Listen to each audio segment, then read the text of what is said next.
Bonjour à tous et bienvenue sur Crypto Flash, la chaîne de l'actualité crypto, plein de choses à raconter aujourd'hui. Commençons par le cours des crypto-monnaies.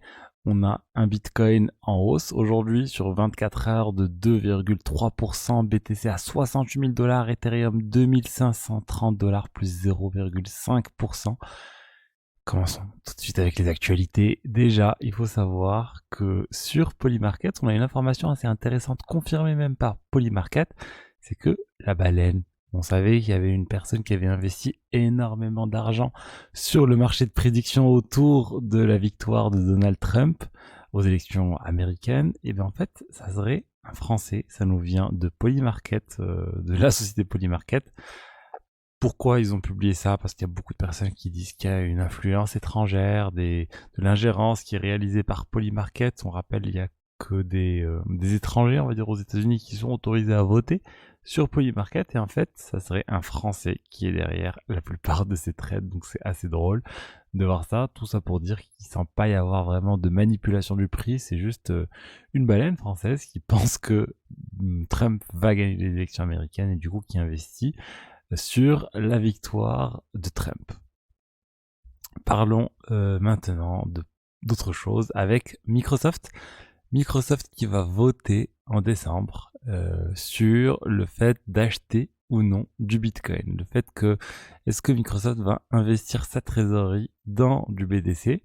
Alors, ça veut pas dire que ça va passer, hein, ce vote. D'ailleurs, a priori, le comité de direction de Microsoft demande de voter contre cette proposition d'acheter du Bitcoin, mais voilà, ça va être discuté maintenant. Et potentiellement, si tous les actionnaires, s'il y a une majorité d'actionnaires qui sont pour, on pourrait se retrouver avec Microsoft qui achète du BTC. Ça serait incroyable si ça passe, et je pense que ça viendrait vraiment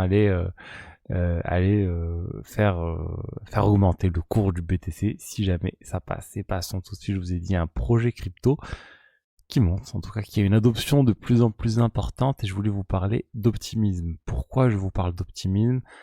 Parce que Kraken, qui est un exchange américain, concurrent de Coinbase, et ben Kraken vient de choisir Optimism pour le Layer 2 qu'ils sont en train de développer. On savait qu'ils développaient un Layer 2, mais maintenant, on sait que ça va arriver sur la technologie d'Optimism. Le Layer 2 s'appelle INK, INK. Donc ça rejoint cette constellation de blockchain, cette super chain qui contient plein d'autres blockchains tels que d'ailleurs leur concurrent à eux, Base, qui est en fait fait partie de la super chain et qui est aussi le layer 2 d'une blockchain. Et ben voilà, maintenant au tour de Kraken de rejoindre Optimism. Encore une victoire majeure pour Optimism face à Arbitrum, face à d'autres solutions de niveau 2 qui essayent d'attirer d'autres projets. Mais là vraiment, Optimism, c'est assez fou. OP, OP, on parle beaucoup du token OP, c'est le nouveau nom d'Optimism. Et une très grosse victoire avec Inc, voilà, qui vient. Ça, c'est étrange parce qu'en fait, on pensait que Base était déjà positionné sur la superchain comme une blockchain liée à un exchange. Et bien maintenant, on a une deuxième blockchain liée à un exchange qui est sur cette superchain. Voilà, bravo à OP, bravo à Kraken. C'est en train de se développer massivement cette superchain. Et on va voir maintenant, ça va être quoi les nouveaux gros lancements de blockchain. Alors on est toujours en TVL en dessous pour Optimism, en dessous de Arbitrum. Mais Optimism pour moi a beaucoup plus de victoires, de gros projets qui rejoignent cet écosystème que Arbitrum. Ensuite on a Chainlink qui est en train d'arriver sur un layer 2 du BTC. Chainlink, on rappelle, les fournisseurs d'Oracle, ils ont aussi tout un protocole plus lié au bridge, le CCIP, pour transférer des fonds. Et bien ils arrivent sur la Spider Chain, qui est un layer 2. Honnêtement, je ne connaissais pas ce layer 2 du BTC, mais après il y a énormément de layer 2 sur le BTC, donc ça va permettre en fait d'avoir le premier L2 du Bitcoin avec un Oracle Chainlink.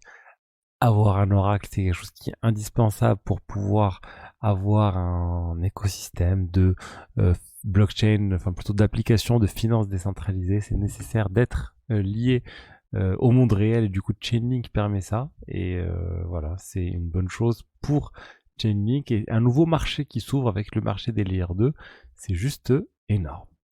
En parlant de gros marchés, on a aussi cette information autour de Circle et de l'USDC. On a Jérémy Allaire qui annonce en fait que pour lui, le marché des stablecoins pourrait augmenter énormément. Ça pourrait venir chercher les 5 à 10% de toute la monnaie supply globale mondiale. Donc ça veut dire qu'on peut cibler les 5000 milliards à 10 000 milliards de dollars, alors qu'actuellement on est à peine autour de 150 milliards de dollars. C'est juste énorme la vision de Circle, et on se dit voilà, ils ont une vision où les stablecoins arrivent vraiment à prendre une part de marché énorme sur le dollar, tout simplement, arrivent à capter un pourcentage énorme, je dis 5 à 10%, et dans ce cas-là, les bénéfices pour Circle seraient juste complètement hallucinants.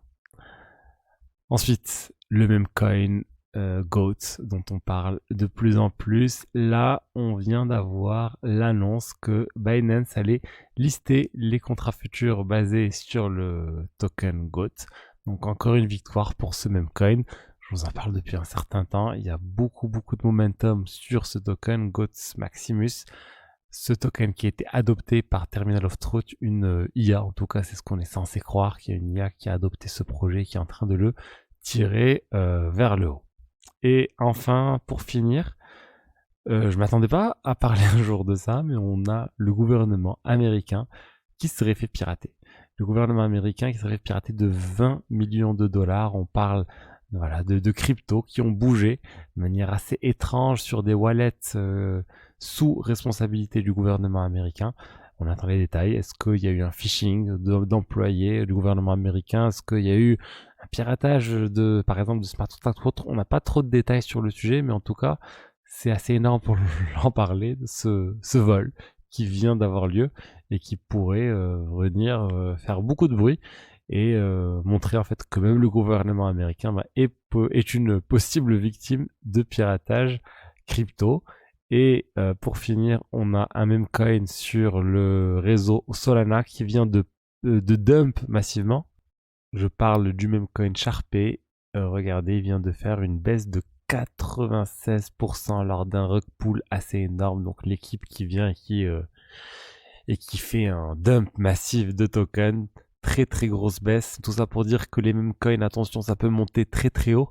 Mais ça peut vraiment venir aussi faire des chutes extrêmement rapides en un instant, vraiment en quelques minutes. On a eu cette chute en quelques ondes de 96%, donc soyez vigilants quand on parle de même coin. Voilà ce que je voulais vous dire aujourd'hui sur les actualités crypto. J'espère que le contenu vous a plu. Si c'est le cas, n'hésitez pas à liker, commenter, vous abonner. Je vous dis à demain pour la suite. Allez, au revoir.